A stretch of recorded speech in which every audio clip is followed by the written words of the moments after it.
Hello, हाय, नमस्कार, राधे राधे, जय श्री कृष्ण मेरे प्यारे साथियों।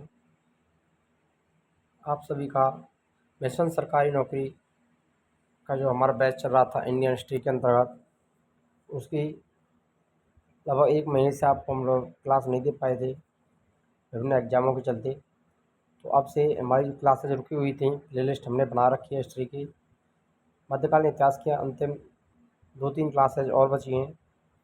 लगभग ये मध्यकालीन इतिहास कवर होगा, उसके बाद आधुनिक हिस्ट्री प्रारंभ करने वाले हैं, जो कि आपके लिए UPSC, RPSC, TGT, PGT, UP, PGT, TGT exam, MPSC, BPSC और कंपटीशन एग्ज़ाम की तैयारी के लिए हिस्ट्री की क्लासेज बहुत ही इंपॉर्टेंट होने वाली है।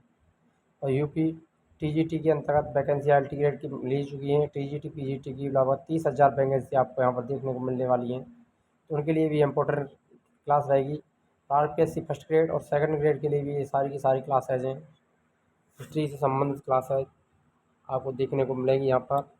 सारी की सारी क्लासेज आपको हमारी यूट्यूब चैनल पर देखने को मिलेंगी। अब आपके लिए हिस्ट्री की जो क्लासेज हैं वो लगभग पर डे आपको उपलब्ध कराने की कोशिश करेंगे। दोबारा से क्लासेज शुरू हो रही हैं, जो कि क्लासेज पड़ी हुई थी हमारी। देखिए, प्रारंभ करते हैं। शिवाजी के उत्तराधिकारी, हमने पहले शिवाजी को पहले पढ़ लिया था, तो शिवाजी के उत्तराधिकारियों को पढ़ने वाले हैं। जब छत्रपति शिवाजी महाराज 1680 में मृत्यु हो जाती है, तब उसके बाद उनके वंशजों में सत्ता को लेकर के थोड़ा संघर्ष देखने को मिलता है। ऐसे में उनके 2 पुत्रों के नाम देखने को मिलते हैं, जिनमें साई भाई के पुत्र संभाजी शिवाजी महाराज और सोराबाई के पुत्र राजाराम, जो कि शिवाजी महाराज के पुत्र थे। साई भाई से तो संभाजी का जन्म हुआ, सोराबाई से राजाराम का जन्म हुआ था। तो इनको उत्तराधिकार का युद्ध हुआ था, इनको लेकर आपस में संघर्ष छिड़ा था राजगद्दी को लेकर के। तो संभाजी महाराज 1680 से 1689 मोस्ट इम्पोर्टेंट है, यहाँ से क्वेश्चन पूछते हैं। तो संभाजी महाराज का जो शासनकाल रहा वो 1680 से 1689 तक रहा। छत्रपति शिवाजी महाराज के बाद अगले जो छत्रपति बनते हैं वो संभाजी महाराज बनते हैं। इस क्रम में भी अपनी राजधानी रायगढ़ में बसाते हैं, यहीं अपनी राजधानी को स्थापित करते हैं रायगढ़। जब संभाजी महाराज मराठा साम्राज्य के शासक बने तब उनके सामने कई चुनौतियाँ थी। इन चुनौतियों का किसी बाहरी शक्तियों के द्वारा नहीं, बल्कि अपने साम्राज्य में ही चुनौतियाँ थी, क्योंकि सत्ता को लेकर उनके सौतेले भाइयों ने आंतरिक कलह और माहौल उत्पन्न कर दिया। साथ ही साथ कुछ दरबारी भी संभाजी महाराज के विरुद्ध हो गए थे, तो इन समस्याओं से उनको निजात पाना था। इन संघर्षों के क्रम में संभाजी महाराज ने एक ऐसे व्यक्ति को अपने सबसे बड़े अधिकारी पद के लिए नियुक्त किया जिस पर वे पूर्ण विश्वास रखते थे। उस व्यक्ति का नाम था कवि कलश। मोस्ट इम्पोर्टेंट है, क्वेश्चन बनता है, कवि कलश का संबंध किससे है? संभाजी महाराज। इन पर संभाजी महाराज को पूर्ण विश्वास रहता था। संभाजी महाराज 1680 से 1689 के अंतर्गत बाद में एक ऐसी घटना होती है। उस समय मुगल वंश में मुगल शासक औरंगजेब शासन कर रहा था। तब उसका एक पुत्र था जिसका नाम था अकबर। औरंगजेब के पुत्र का नाम क्या था? अकबर। उसने अपने पिता औरंगजेब के विरुद्ध विद्रोह कर दिया, और विद्रोह करने के क्रम में वो मराठा क्षेत्रों में आ जाता है। तब संभाजी महाराज से शरण मांगता है। 1689 में संगमेश्वर का युद्ध, मोस्ट इम्पोर्टेंट है, संगमेश्वर का युद्ध कब लड़ा गया था? 1689। मुगल सेनापति मर्ग हरब खान ने संभाजी महाराज और कलश को बंदी बना लिया। 11 मार्च 1689 को औरंगजेब ने छत्रपति संभाजी महाराज और कवि कलश की बड़ी क्रूरता के साथ हत्या कर दी थी। बाद में संभाजी के बेटे साहू महाराज को भी बंदी बना लिया जाता है।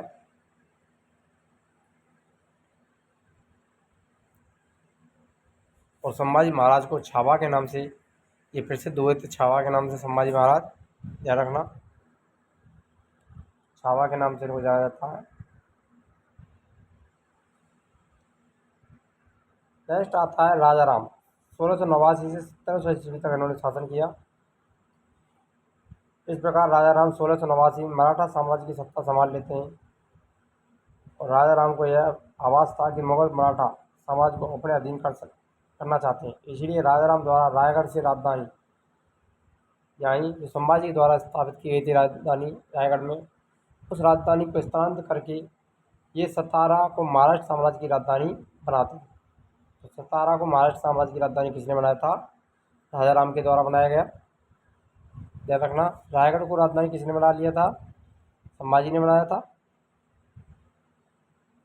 और चाम्बंड किसी राजधानी थी? शिवाजी महाराज की। इस क्रम में राजा राम के पास दूसरा मराठा साम्राज्य शासन करने के लिए होता है, परंतु मुगलों के कारण अपने साम्राज्य को ज़्यादा विस्तार नहीं दे पाते। बाद में 1700 में राजा राम मुगलों से संघर्ष करते हुए मृत्यु हो जाती है राजा राम की।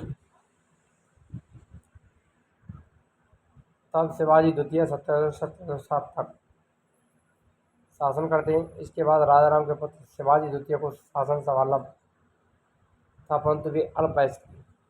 तब शिवाजी द्वितीय की माता थी ताराबाई। राजा राम की मृत्यु के बाद में उसकी विधवा जो पत्नी थी ताराबाई, मोस्ट इम्पोर्टेंट है। इन्होंने अपने 4 वर्षीय पुत्र शिवाजी द्वितीय को राज्याभिषेक करके मराठा साम्राज्य का शासक बनाया और खुद वास्तविक संरक्षिका बन जाती हैं। 1707 में औरंगजेब की मृत्यु हो जाती है और उसकी मृत्यु के बाद पुत्र शाह आलम द्वारा साहू महाराज को रिहा कर दिया जाता है। यानी औरंगजेब के पुत्र थे शाह आलम, वो साहू जी महाराज को छोड़ देते हैं 1707 में।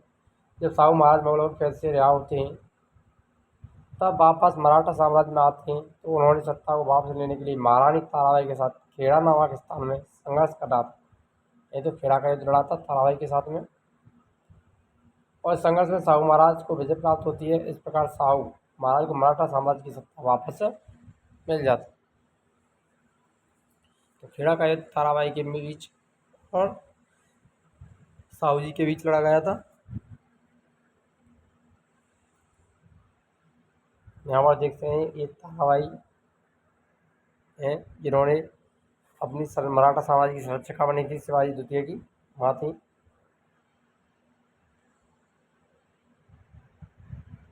यदि अभी तक आपने वीडियो को लाइक नहीं किया तो वीडियो लाइक करें, शेयर करें और अधिक से अधिक शेयर करने का प्रयास करें, ताकि हमारी जो क्लासेज निःशुल्क क्लासेज चल रही हैं वो प्रत्येक विद्यार्थी तक पहुँच सके। हमारा यही प्रयास है। हमने इंडियन कॉन्स्टिट्यूशन, इंडियन पॉलिटी के अंतर्गत जो क्लासेज थी वो लगभग हमने सभी कवर कर दी और टेस्ट सीरीज भी कंप्लीट हो चुकी हैं हिस्ट्री के अंतर्गत, और पॉलिटी के अंतर्गत भी टेस्ट सीरीज चल रही है हमारी।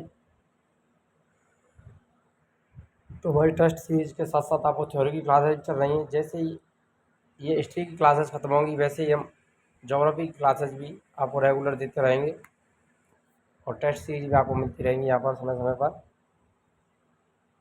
इसके बाद मराठा साम्राज्य जो 2 भागों में बटा था, जिसका सतारा साहू महाराज ने महारानी ताराबाई से संघर्ष करके जीत लिया, वहाँ से अपना शासन चलाते हैं। और साहू महाराज से हारने के बाद शिवाजी द्वितीय कोल्हापुर से अपना शासन चलाते हैं। जब शिवाजी द्वितीय हार जाते हैं तब वो कहाँ पहुँच जाते हैं? कोल्हापुर में, और कोल्हापुर से अपने शासन को चलाने लगते हैं। साहू जी महाराज 1708 से 1749 तक। साहू जी महाराज 22 जनवरी 1708 को सतारा में अपना राज्याभिषेक करवाते हैं। हमने मराठा साम्राज्य के प्रशासन में पेशवा पद की चर्चा की। यह पेशवा पद साहू महाराज के शासन के समय धीरे धीरे बहुत प्रभावशाली हो जाता है और इनके काल में पेशवा, इसीलिए इनके काल को पेशवाओं का काल कहा जाता है। साहू जी महाराज का जो काल है वो पेशवाओं का काल कहा जाता है, क्योंकि इस काल में, इनके समय में पेशवाओं का जो पद था उसमें पेशवाओं की जो शक्ति है वो प्रभावशाली होने लग जाती है। बालाजी विश्वनाथ 1713 से 1720, 1713 में बालाजी विश्वनाथ पेशवा पद पर आते हैं। और साहू महाराज के समय बालाजी विश्वनाथ ऐसे पेशवा थे जिनके बाद से पेशवा पद की शक्तियाँ मजबूत होना प्रारंभ हो जाती। तब बालाजी विश्वनाथ को मराठा साम्राज्य के द्वितीय संस्थापक की संज्ञा दी जाती है। मराठा साम्राज्य का द्वितीय संस्थापक कैसे कहा जाता है? बालाजी विश्वनाथ को। इन्होंने मराठा साम्राज्य को सुदृढ़ और मजबूत बनाने के लिए साथ साथ साहू महाराज को भी बहुत सफलताएं प्राप्त करवाई थी। पेशवा की राजधानी की बात करें तो पुणे और छत्रपति की राजधानी सतारा।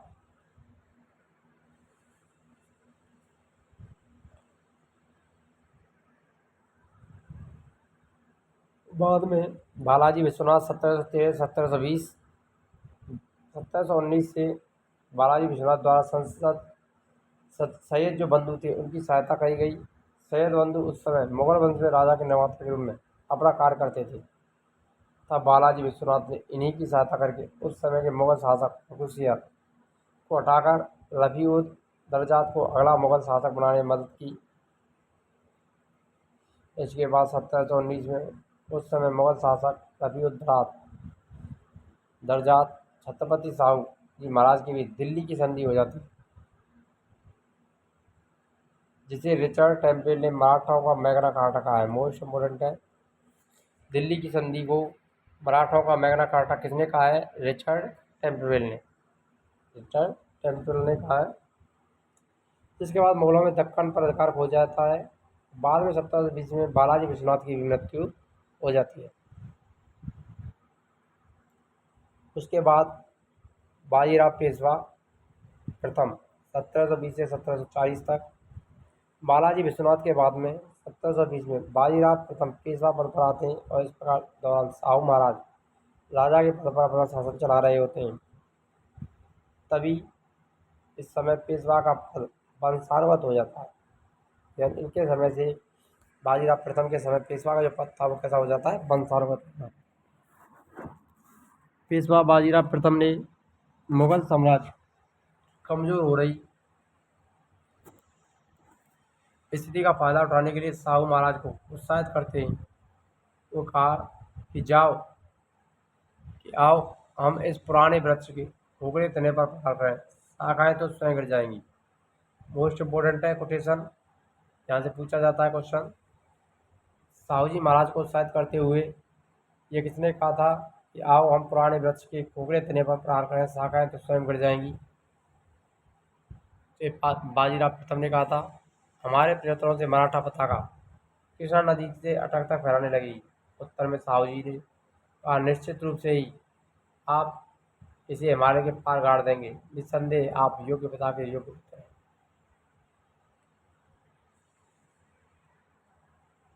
बाजीराव प्रथम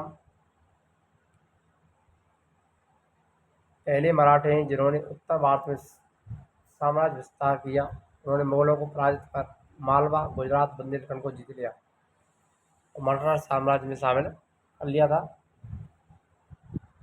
पालखेड़ा का युद्ध मोस्ट इम्पोर्टेंट है।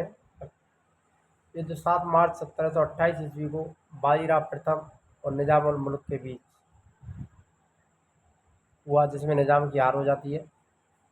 पालखेड़ा का युद्ध 7 मार्च 1728 ईस्वी को लड़ा गया था बाजीराव प्रथम और निजाम उल मुल्क के बीच में। दिल्ली पर आक्रमण करने वाला प्रथम पेशवा बाजीराव प्रथम था, जिसने दिल्ली पर आक्रमण किया। 29 मार्च 1737 को दिल्ली पर धावा बोलता है। उस समय मुगलवास मोहम्मद शाह दिल्ली छोड़ने के लिए तैयार हो गया था। बाजीराव प्रथम मस्तानी नामक महिला से संबंध होने के कारण भी काफी चर्चा में रहे थे।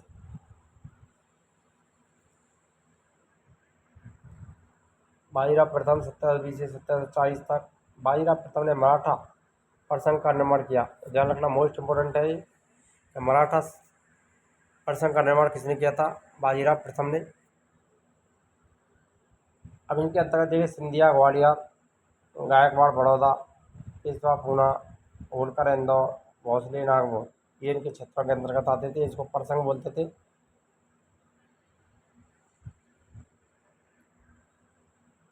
1740 में बाजीराव प्रथम की मृत्यु हो जाती है। तब बाजीराव प्रथम के भाई चिम्बाजी अप्पा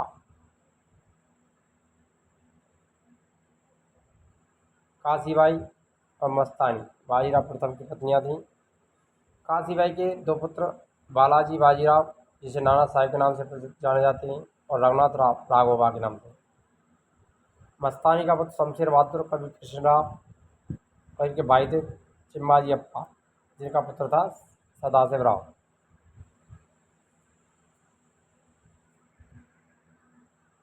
बालाजी बाजीराव 1740 से 1761 तक।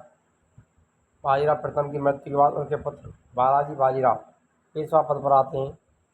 इनका वास्तविक नाम नाना साहेब था। क्या नाम था? नाना साहेब। एक समय मराठा साम्राज्य का सबसे ज़्यादा विस्तार हुआ। बालाजी बाजीराव के द्वारा केवल उनके आसपास के क्षेत्रों तक ही नहीं, बल्कि सिख क्षेत्रों से लेकर के अफगान क्षेत्रों तक मराठा सीमाओं को पहुंचने का प्रयास किया गया था। बाजीराव ने अफगान शासक अहमद शाह अब्दाली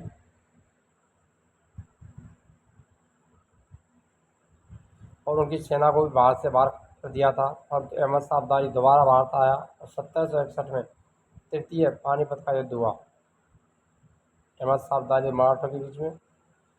तो पानीपत का तीसरा युद्ध 1761 में हुआ, जिसमें अहमद शाह अब्दाली के मध्य युद्ध होता है, जिसमें मराठों की पराजय हो जाती है।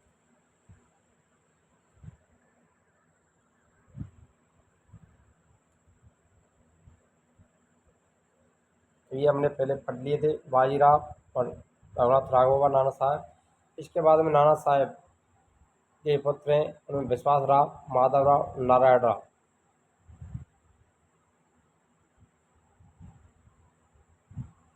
पानीपत का तीसरा 1761 में सदाशिव राव, विश्वास राव और शमशेर बहादुर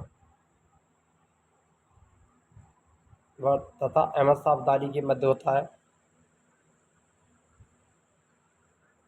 पानीपत के तृतीय युद्ध की स्थिति। पानीपत का तीसरा युद्ध अफगान शासक अहमद शाह अब्दाली और मराठों के बीच लड़ा जाता है। इस युद्ध का मुख्य कारण दिल्ली और पंजाब की राजनीति में मराठों का हस्तक्षेप होना। इस युद्ध में मराठों की भीषण पराजय होती है। तो महाराष्ट्र का कोई परिवार ऐसा नहीं था जो अपने स्वजन की मृत्यु पर शोक नहीं मनाया हो। ये पानीपत के तृतीय युद्ध की बात है। यह युद्ध मराठों की राष्ट्रीय विपत्ति के समान थी। इस युद्ध का नेतृत्व पेशवा बालाजी बाजीराव का चचेरा भाई सदाशिव बाहू और पेशवा विश्वास राव कर रहे थे। मराठों की ओर से तोपखाने का नेतृत्व इब्राहिम खां गारदी के द्वारा किया गया। मोस्ट इंपोर्टेंट है, ध्यान रखना, इब्राहिम खां गारदी। मराठों की ओर से पानीपत के तृतीय युद्ध में तोपखाने का नेतृत्व किसने किया था? इब्राहिम गारदी ने किया था। इस युद्ध का आंखों देखा जो वर्णन किया वो काशीराज पंडित ने किया है। मोस्ट इंपोर्टेंट है ये भी। पानीपत के तीसरे युद्ध का आंखों देखा वर्णन किसने किया था? काशीराज पंडित। शोक में 6 माह बाद बालाजी बाजीराव की भी इस युद्ध में मृत्यु हो जाती है।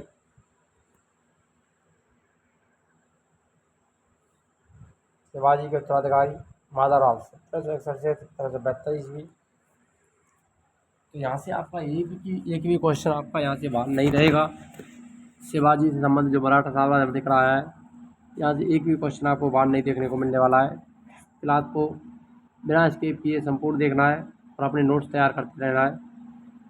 बालाजी बाजीराव के बाद उनके पुत्र 1761 में पेशवा पद पर आते हैं। जैसे ही तृतीय पानीपत के युद्ध से जो हानि मराठों को हुई थी, उस मराठा शक्ति को दोबारा से सुदृढ़ करने का प्रयास करते हैं। तब माधवराव केवल 16 वर्ष की आयु में पेशवा पद पर आ जाते हैं और उनके चाचा रघुनाथ राव खुद पेशवा बनना चाहते थे। इसीलिए वे कुछ ना कुछ प्रयास करते रहे, जिसके फलस्वरूप माधवराव द्वारा रघुनाथ राव को शनिवार वाड़ा के अंदर नजरबंद करवा दिया गया। रघुनाथ राव को बंद करवाया गया था नजरबंद शनिवार वाड़ा के अंतर्गत। इसके बाद 1772 में उस समय मौर्य शासक शाह आलम द्वितीय ने अंग्रेजों की संरक्षण को छोड़ करके मराठों की संरक्षण में आना स्वीकार कर लिया था। तब 1772 में माधवराव की टीबी की बीमारी के कारण मृत्यु हो जाती है। यदि आपने हमारी हिस्ट्री वाली क्लासेज नहीं देखी हैं तो हमारी हिस्ट्री इंडियन हिस्ट्री के अंतर्गत प्ले लिस्ट बनी हुई है। थ्योरी वाली टेस्ट सीरीज की अलग बनी हुई है, थ्योरी के अंतर्गत अलग बनी हुई है। तो वहाँ पर जा कर के आप हमारी पुरानी क्लासेज को देख सकते हैं। इससे पहले वाली जो क्लासेज हैं छत्रपति शिवाजी वाली क्लास है, और भी अन्य हिस्ट्री की क्लासेज हैं प्राचीन इतिहास की, वो भी आपको वहाँ पर देखने को मिल जाएंगी। नारायण राव 1772 ईस्वी। माधवराव की मृत्यु के बाद उनके भाई नारायण राव को पेशवा पद के लिए चुना जाता है। तो इसके साथ साथ इनके पेशवा बनने के बाद रघुनाथ राव को भी रिहा कर दिया जाता है। इसके बाद रघुनाथ राव द्वारा नारायण राव की एक षड्यंत्र द्वारा हत्या करवा दी जाती है और वह अपने आप को अगला पेशवा घोषित कर देता है। रघुनाथ राव के इस अप्रिय कार्य के बारे में सबको पता था और सबको पेशवा पद के लिए योग्य नहीं मानते थे। तो जो सब थे वो उसको पेशवा के लिए योग्य नहीं मानते थे। इसी क्रम में नारायण राव की पत्नी गंगाबाई ने उनके पुत्र को 1774 में जन्म दिया और उस समय मराठा समाज के एक प्रभावशाली मंत्री या अधिकारी जिनका नाम था नाना फडणवीस, उन्होंने नारायण राव के पुत्र को पेशवा बनाने की मांग रखी और एक प्रकार से यह मुहिम छेड़ दी कि नारायण राव के पुत्र को ही पेशवा बनाया जाए। अंग्रेज जेम्स ग्रांडॉफ ने नाना फडणवीस को मराठों का मैकियावेली कहा है। मोस्ट इम्पोर्टेंट है, मराठों का मैकियावेली की संज्ञा किसे दी जाती है? नाना फडणवीस को। किसने दी है? अंग्रेज जेम्स ग्रांडॉफ ने। नारायण राव के पुत्र का नाम सवाई माधवराव था, जिसका अर्थ था कि वह बालक माधवराव से 1.25 गुना ज़्यादा प्रभावशाली था।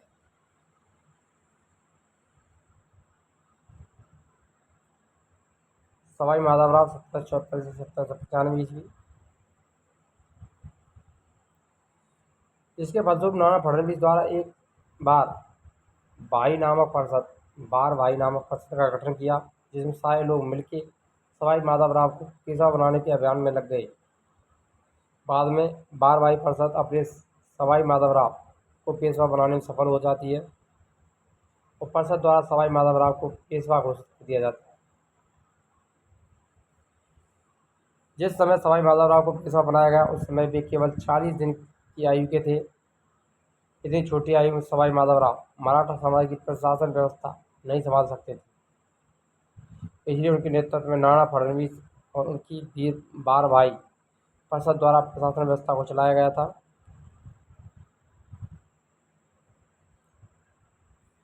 रघुनाथ राव पेशवा बनना चाहता था, इसलिए वह अंग्रेजों के साथ जाकर सूरत की संधि कर लेता है, जिसके परिणाम स्वरूप प्रथम आंग्ल मराठा युद्ध होता है।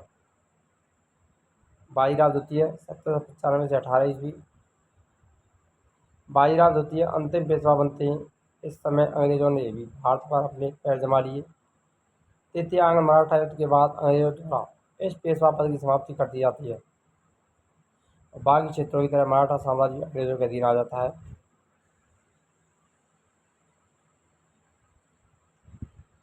आइए अब कुछ ऑब्जेक्टिव क्वेश्चन हल कर लेते हैं। मराठा राज्य का दूसरा संस्थापक किसे कहा जाता है? राजा राम, बालाजी विश्वनाथ, बाजीराव प्रथम, बालाजी बाजीराव। जल्दी से कमेंट में आंसर दीजिए। मराठा राज्य का दूसरा संस्थापक किसे कहते हैं?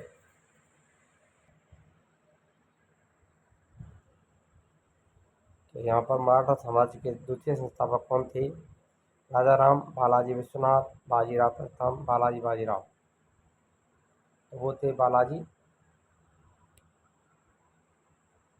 विश्वनाथ। बी वाला ऑप्शन राइट आंसर रहेगा।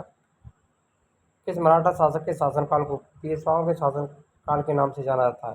राजा राम, शिवाजी, साहू, संभाजी। तो साहू इसका राइट आंसर हो जाएगा आपका सी आंसर।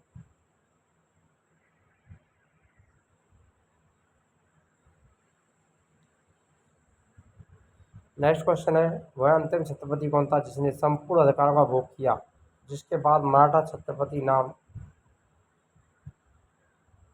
के राजा रह गए और धीरे धीरे सारी शक्ति पेशवा के हाथ में चली गई? साहू प्रथम, साहू द्वितीय, राम राजा, प्रताप सिंह।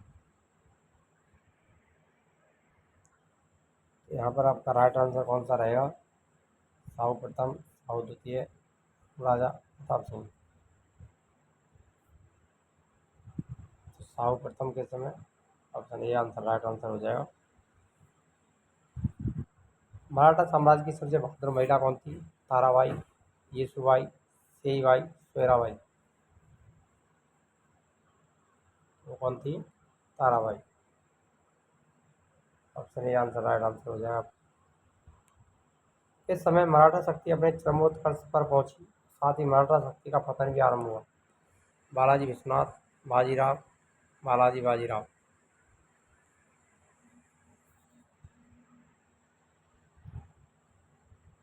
यहाँ पर जो राइट आंसर रहेगा वो कौन सा हो जाएगा आपका? बालाजी बाजीराव, ये वाला आपका राइट आंसर हो जाएगा। किस मराठा को मैकियावेली कहा जाता है? मराठा साम्राज्य का मैकियावेली? नाना फडणवीस, बाजीराव, बालाजी बाजीराव, बालाजी विश्वनाथ।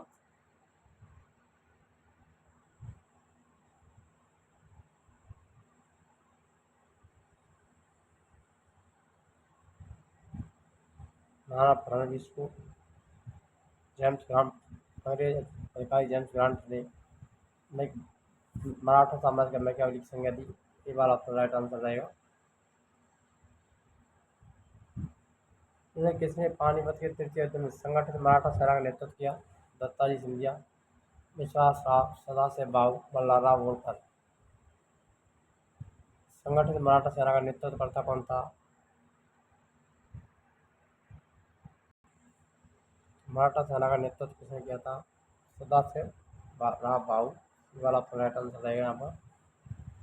पेशवाई को कब समाप्त किया गया? 28/2, 1818, 1858, 1861।